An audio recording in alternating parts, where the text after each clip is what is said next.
Hello guys, mga amiga, magandang umaga po sa inyong lahat. Marites na muna tayo dahil talagang importante talaga ang marites paminsan para naman tayo ay maligaw. Okay na ito, marites. Abroad ito guys. Ang kuan, kining ang 18 sa abroad, pabilo, mga siguro 14, 14 to 18 to 14, dito ay pwede na silang magkaroon ng syuta. Kahit nakikita ito sa paaralan ng mga guro or mga kung sino-sino dyan, kung hindi sila nakikita ng mga estudyante na mga ganun, hindi sila nakikialam, kundi ano lang, ay lang giigda ng mga mga parents na ang anak nila na ay relasyon sa mga ito, ganyan. So, ganyan lang, hindi sila nakikialam, pinabayaan nila yon. At saka ang mga 18 dito, ano siya, kining pag gusto nilang mag-aaral ng kolehiyo, kasi yung mga ganyang mga edad, mga 18, tapos na sila sa sa grade 12, papunta na sila ng college or university.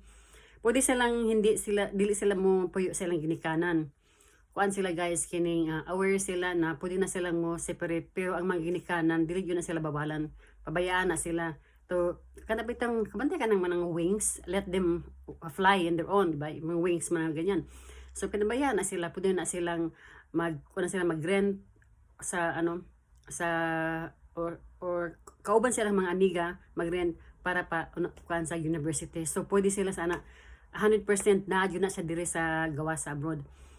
Kung mahuman po sila og college, maman silang university, sila mga 4 years or 6 years sa university, kana po na sila, okay na kayo ang mga parents na pwede na sila mo separate, dili na sila mo stay sa ilang ginikanan.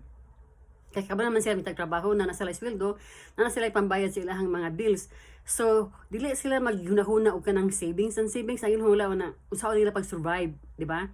Outside from the parents' home. So, ganyan ang mga sistema dito guys. Ang mga is 18, so after mo graduate ng college, pwede ka nang mo hiwalay sa imuhang ginikanan.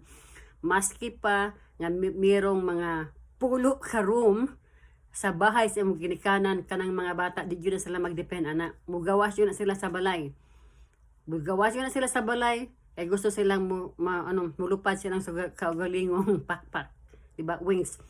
So guys, muna siya sitwasyon dire. So kamo na bahala kung saan pag-judge na para ang bata mahimo siyang independent, pero ang mga magulang mo support gyapon na sila kung unsay mga problema sa mga bata. Pero ang mga bata kinahanglan silang mo separate. So hanggang doon lang po guys, mga amiga.